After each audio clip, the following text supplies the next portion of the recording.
Hi there! Last time I was talking about how to prepare our provision and help our children with transitioning to school.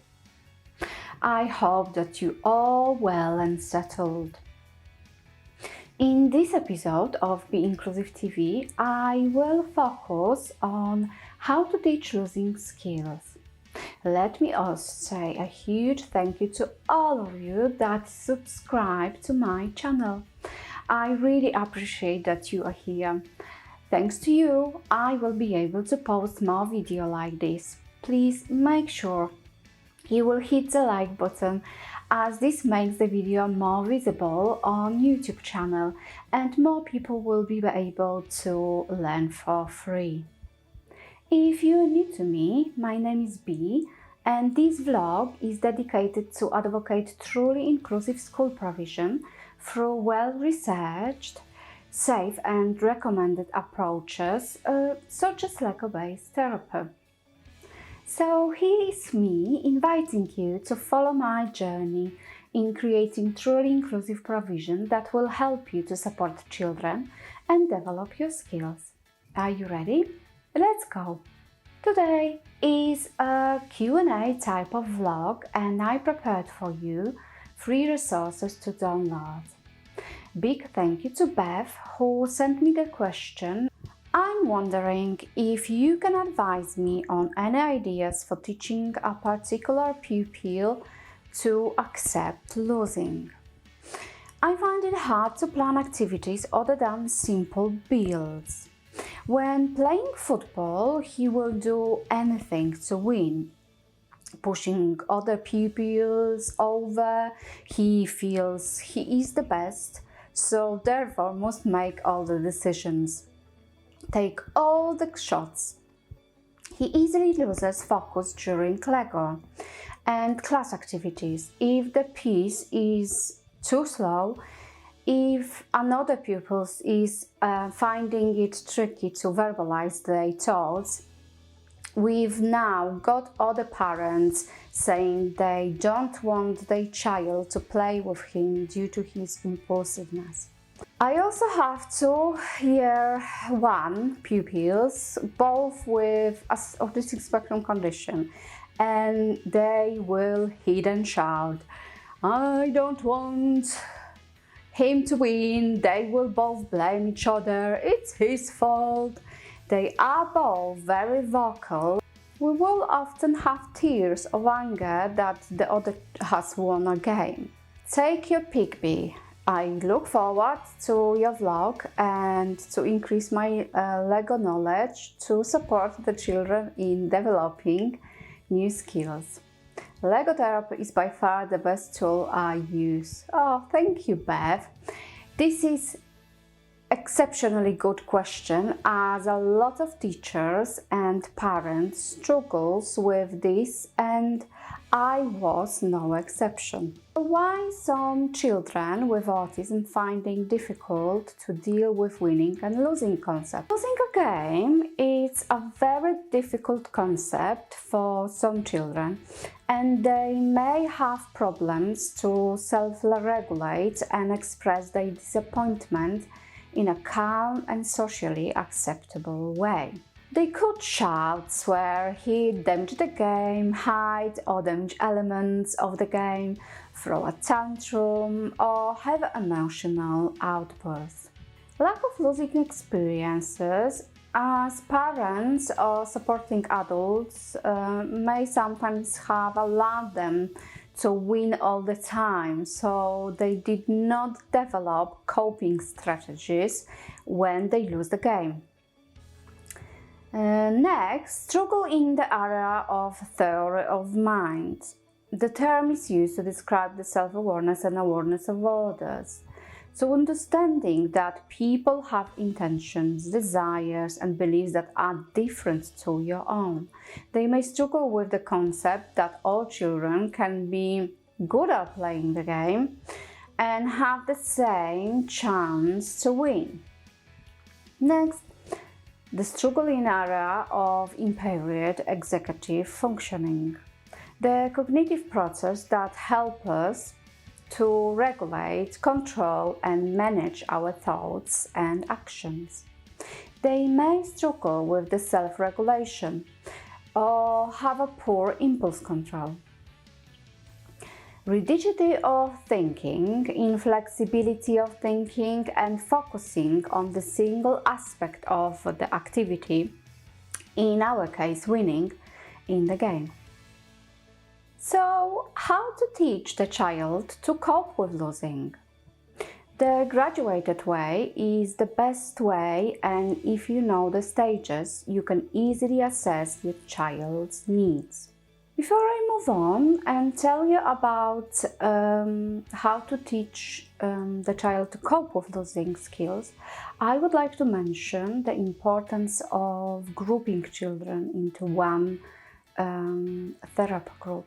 So we did hear from Bev that she is dealing with two boys who behave similarly. Both boys have similar problems, and both boys are quite active in showing those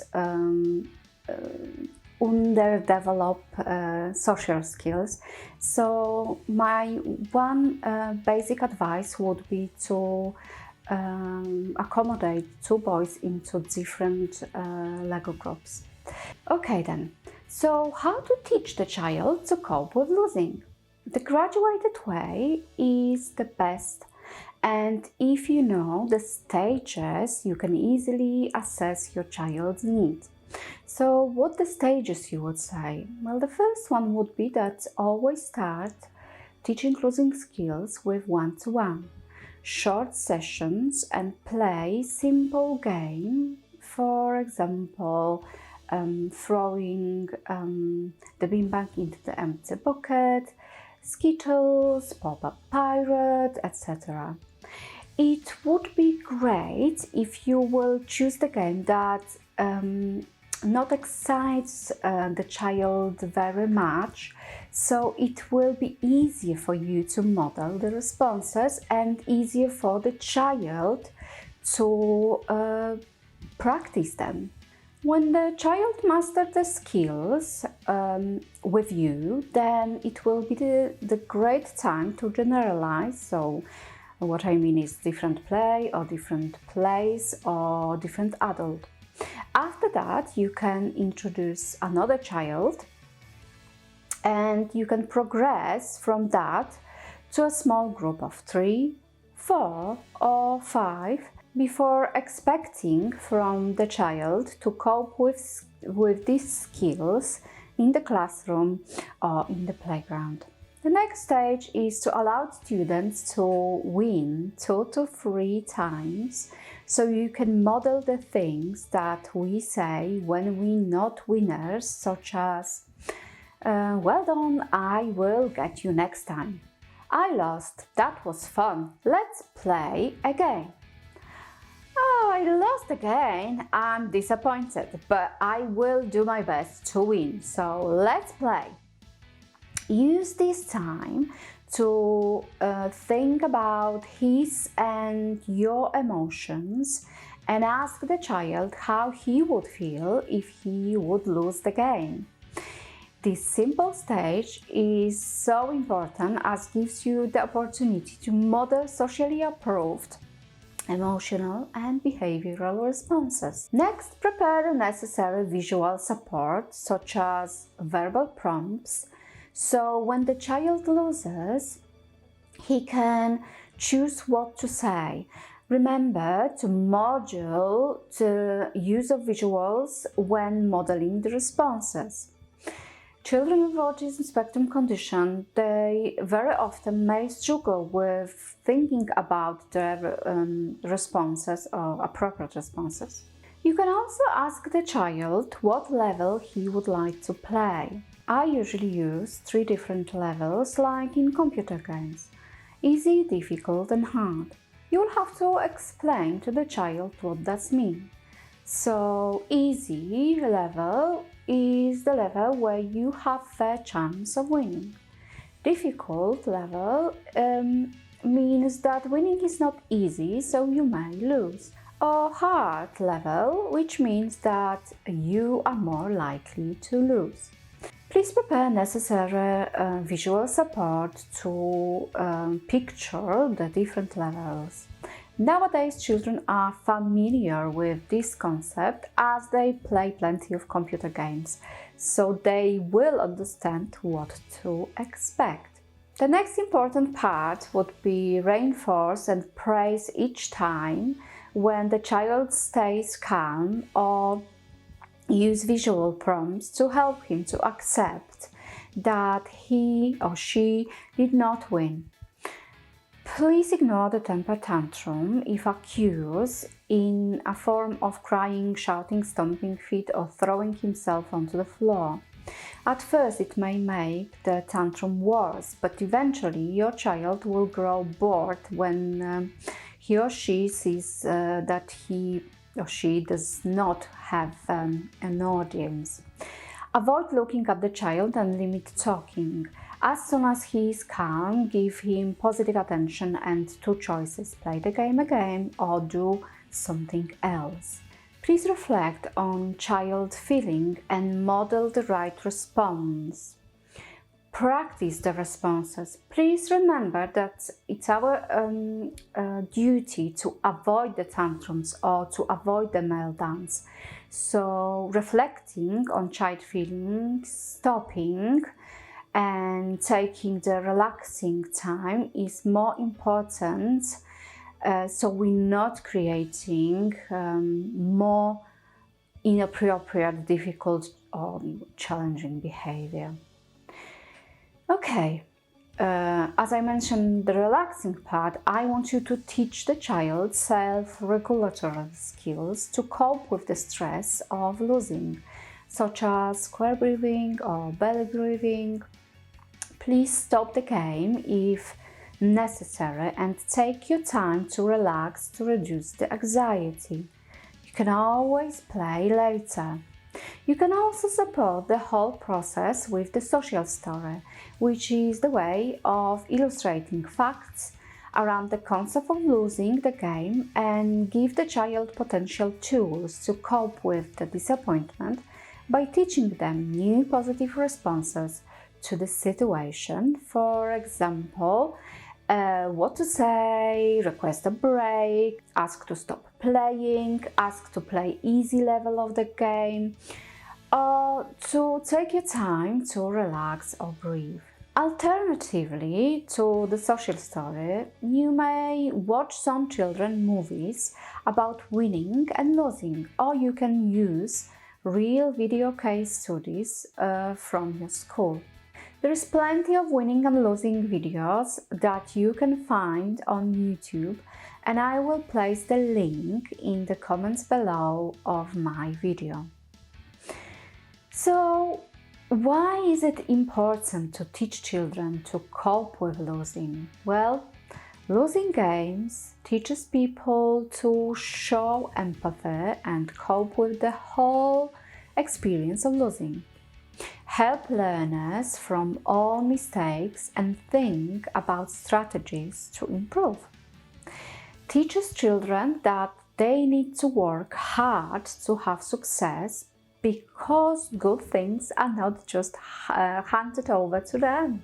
Children who do not experience losing can grow up to be anxious, and this is because they start seeing the possibility of not winning as some form of harm, and they cannot deal with situations that do not go their way. Children who not coping with their feelings when they lose the game are having problems with keeping friends. Peers more likely will exclude them from the play because they make them feel uncomfortable. If you would like to teach the losing skills but you don't have enough hours in the day to prepare the resources, then don't worry, I suggest download my free pack, which I will include and place the link below this video. And this pack includes things like what to say when I lose the game prompting cards, different levels of the game prompt cards, Let's Query visual support, choice board and 4 different options, example of social story about losing the game, anger rules, and also I included Lego-based therapy easy games to practice losing skills. I hope you will enjoy all my resources and that you will be able to support your children in teaching losing skills. Please comment below this video and consider subscribing to my channel, as this will help me to create more videos like this one and more people will be able to learn for free. Please do not forget to hit the like button.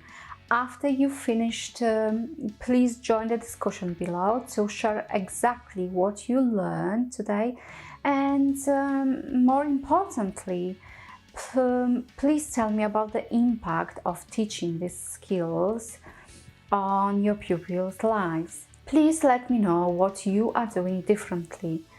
I would love to learn from you as well. Until then, next time, with love, Bea.